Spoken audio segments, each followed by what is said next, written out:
So, like, just going through the Tesla mission. Obviously, the Tesla mission is to accelerate the transition to sustainable energy. So, obviously, it's incredibly important that we do that. It matters to the world. It matters if it happens sooner or later. It matters if it happens at scale. And that's what the Gigafactory is about. It's about being able to make enough electric cars, enough stationary battery packs that it actually moves the needle from a global carbon production perspective. So that it actually does really change the world. So that's why it has to be big, because the world is big. Okay, that's why. So the crazy thing is, like, what you're seeing here is actually only 14%. It's 1/7 of what the completed factory will be. But we've been able to increase the output of the factory compared to the original design by a factor of 3. So ultimately, we think that the factory will produce about 150 gigawatts, and we'll talk about that. Yeah. So, all right. So, starting with what's needed for the Gigafactory is the Model 3. So, this is really about being able to make enough cells, enough batteries to make hundreds of thousands, ultimately millions of electric cars, and to do so at a massive scale, and in a way that is affordable to people. So it doesn't matter. I mean, cars obviously need to be affordable. Otherwise, people can't bloody well buy them. So in order to achieve that, there are really two key dimensions that are necessary. One is to keep iterating the technology, to design the technology to be better and better, and have multiple versions. And so this would be our third major generation of technology, and then economies of scale. So we're driving those to the absolute maximum with the Gigafactory, and that's why it's so big. It's big for a reason.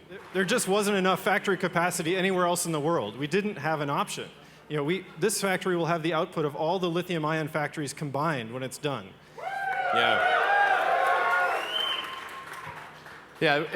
Yeah, exactly. The basic math was that in order to make 500,000 cars a year, we would need every lithium-ion battery factory on Earth that makes batteries for phones, laptops, cars, everything, just to achieve that output. So it's like, well, clearly that's not being built, because you'd be able to see it on a satellite picture.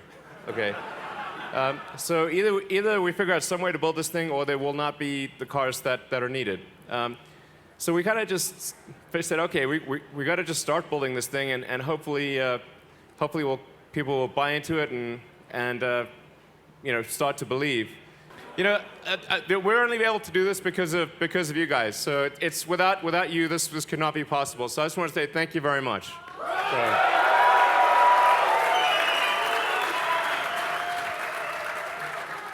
In order to achieve this, we really had to design the factory as a machine.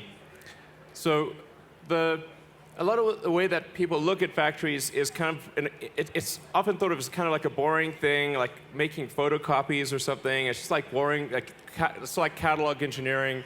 But this is totally the wrong way to look at it. You really need to look at a factory like it's a product, like it's a giant machine that builds the machine. And it deserves actually more innovation and more engineering skill than the product itself. And that's what we've done with the Gigafactory.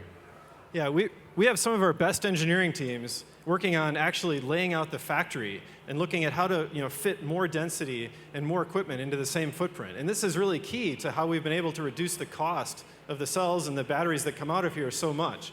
That intense engineering effort is what drives this improvement. It's not just, as Elon said, it's not a copying machine. It's not just replicating things that have been done before. We're reinventing that battery manufacturing process from end to end. Yeah, in fact, I can't emphasize enough how important this conceptual framework is. Because really, almost everywhere, they just think of the factory as a bunch of machines, like basic machines that are stuck together to produce copies. And it's mostly pulled from catalogs. You'll get this machine from that person, that company, this machine from another company.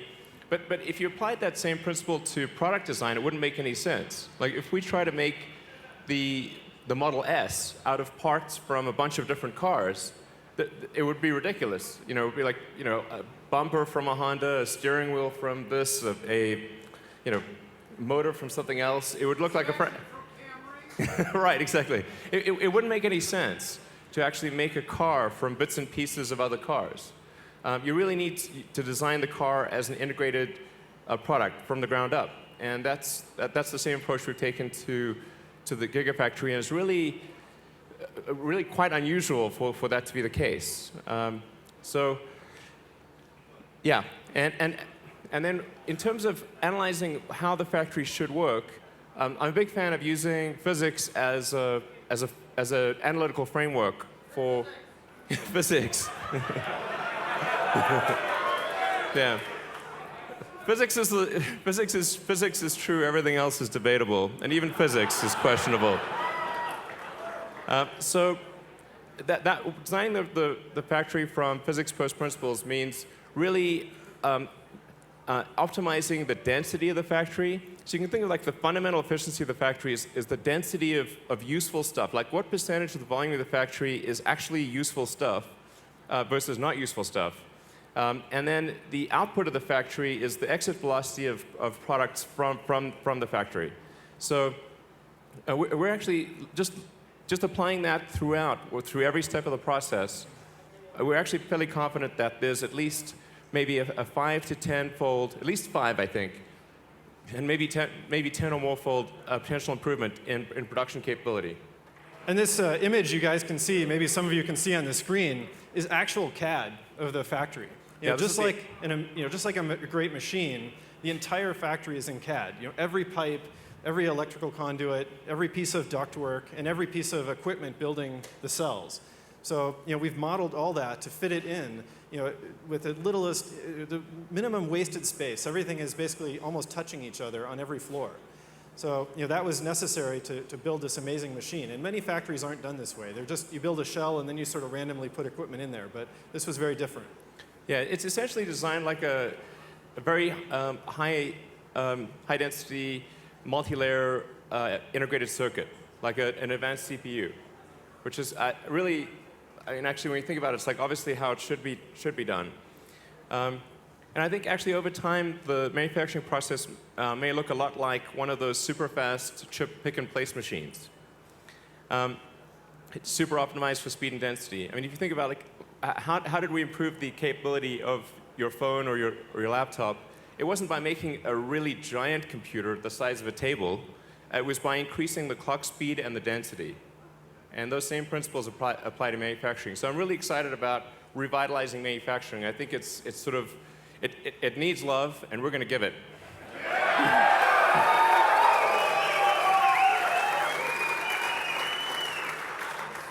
So, yeah, go ahead. And we're also expanding the scope of what people typically thought of as a battery factory.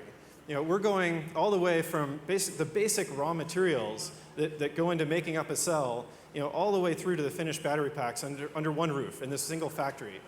You know, historically, it's gone between a lot of different factories. Yes, it's a three-step process, which we've outlined for you. All of our secrets are right here. Raw material, bunch of stuff happens, out comes a car.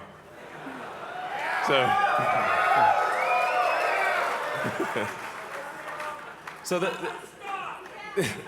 vertical integration it's pretty important because like one way to think of manufacturing efficiency is how long a journey did that molecule take from when it was mined. So if it was mined in one part of the world, then went halfway across the world to get processed, then back halfway across the world to get processed another way, and eventually does several trips around the world before it finally ends up in a finished product, that's obviously just that's fundamentally going to be expensive. It's like you just can't send things on round the world trips and expect it to be cheap. Or affordable. It's just not gonna happen. So it makes sense ultimately for rail cars of raw materials to come in one side, and then for finished vehicles to exit the other side. So, I mean, today it's sort of split up. We've got the vehicle factory in Fremont, California. We've got the battery factory here in Nevada. But I think for Gigafactory 2 and beyond, I think we're just going to integrate that into one big facility. Yeah.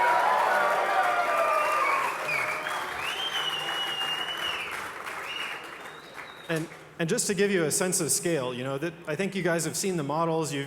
Hopefully many of you have gone on tours, but to make it sort of more real, this factory is going to be about 6 million square feet of ground area when it's That's just the completed. footprint. Yeah. It's just the footprint. It'll be the biggest building in the world, biggest single building in the world by footprint, and second only in volume to the Boeing factory in Washington State. Yeah. It's really, really huge. And if you sort of think of something that maybe you're familiar with, like a 747, that's pretty big, right? Well, Right. we can fit about 100 747s parked in the footprint of this building. Yeah, and I mean, not only that, I mean, we can fit 50 billion hamsters.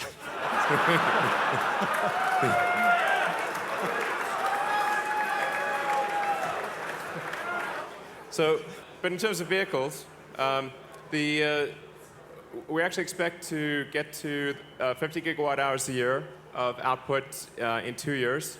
To give you a sense of what that size is, total global output, I don't know the 2015 numbers, but the 2014 numbers for total global output of lithium ion for all purposes throughout the world was only about 30 gigawatt hours. Okay, so this is more than the entire planet produced in 2014. Maybe it was obviously more last year, but still, figure roughly this one factory will produce as much as the rest of the world combined. Yes!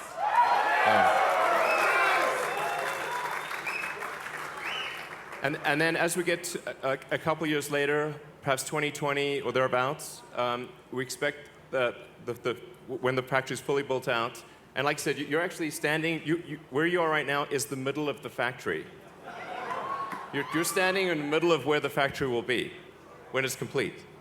So we should have another party, I think.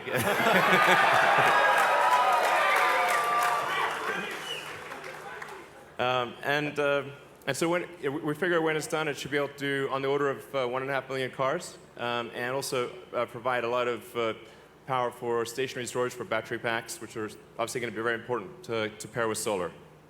And all this is happening a lot faster than we even initially planned it could. With the amazing results from Model 3, we've pulled ahead that 500,000 cars by fully 2 years.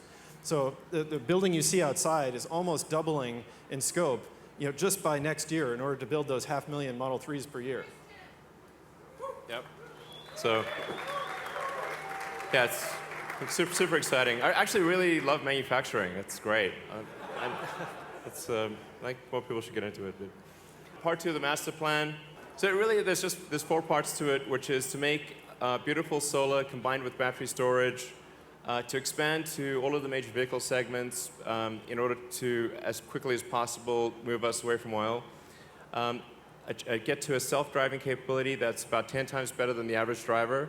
So I mean, that's a lot of lives saved. So 1.2 million people die a year in auto accidents. So that's a lot of potential for lives saved there.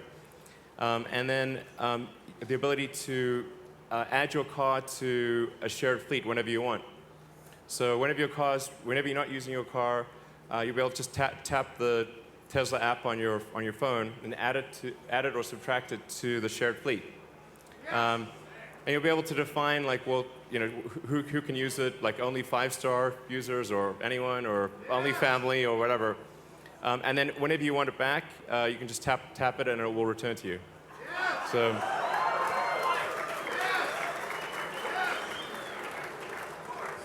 So most of the time when you look at cars, they're sitting in a parking lot somewhere, and they're not being used. And this has the potential to massively amplify the utility of vehicles and offset the cost of ownership. And it'll be totally up to you when you want to do it or not do it. It's all yours. It will find Pokemon for you. Absolutely. Of course.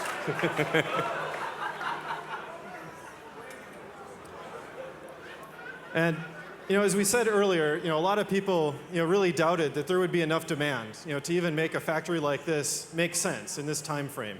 We started this, way before the Model 3, launch event, before we had all those reservations, and I think, it's really a tribute to all of you guys as customers that are making this possible. So yeah, really thank all of you for doing this.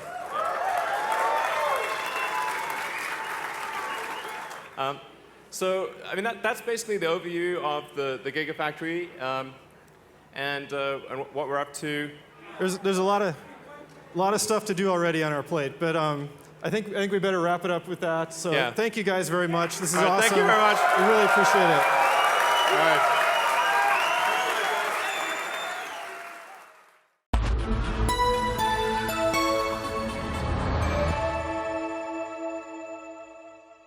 I'm Ray Kurzweil. I'm an inventor, author, and futurist, and I invite you to join me at Global Future 2045, which will be a fabulous Congress to explore the brilliant future ahead. Well, we're going to become increasingly non-biological to the point where the non-biological part predominates and the biological part is not that important anymore. In fact, the non-biological part, the machine part, will be so powerful it can completely model and understand the biological part. So even if that biological part went away, it wouldn't make any difference because the non-biological part already understood it completely. We'll also have non-biological bodies. We can create bodies with nanotechnology. We can create virtual bodies in virtual reality. The virtual reality will be as realistic as real reality. The virtual bodies will be as detailed and convincing as real bodies. We'll have different ways we can create bodies. We do need a body. Our intelligence is directed towards a body, but it doesn't have to be this frail biological body that's subject to all kinds of failure modes. Well, I think we'll have a choice of bodies. We'll certainly be routinely changing our parent body in virtual reality. So today you can have a different body in something like Second Life, but it's just a picture on a screen. Although research has shown that people actually begin to subjectively identify with their avatar. But in the future, it's not going to be a little picture in a virtual environment you're looking at. It'll feel like this is your body and you're in that environment, and that your body is the virtual body, and it can be as realistic as real reality, and the environment can be as realistic as real reality. And so we'll be routinely able to change our bodies very quickly, as well as our environments, in virtual reality, but it will feel very real. We'll ultimately be able to do that with real reality too, like self-organizing swarms of nanobots that can link themselves up into a virtual body.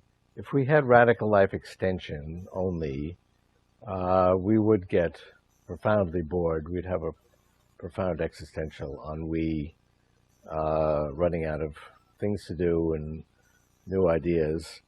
But that's not what's going to happen. In addition to radical life extension, we're going to have radical life expansion. We're going to have millions of virtual environments to explore. We're going to literally expand our brains. Right now we only have 300 million pattern recognizers organized in a grand hierarchy that we create ourselves in our neocortex. But we can make that 300 billion or 300 trillion. We can expand it. The last time we expanded it with the frontal cortex, we created language and art and science. Just think of the qualitative leaps that we can't even imagine today. When we expand our neocortex again, we'll be thinking grander, deeper, more hierarchical thoughts than ever before, creating whole new institutions like art and science that we could not articulate. So we're not going to get bored. If that weren't the case, then I think, living for hundreds, thousands of years would be a profound philosophical nightmare. But instead, we're headed for radical life expansion.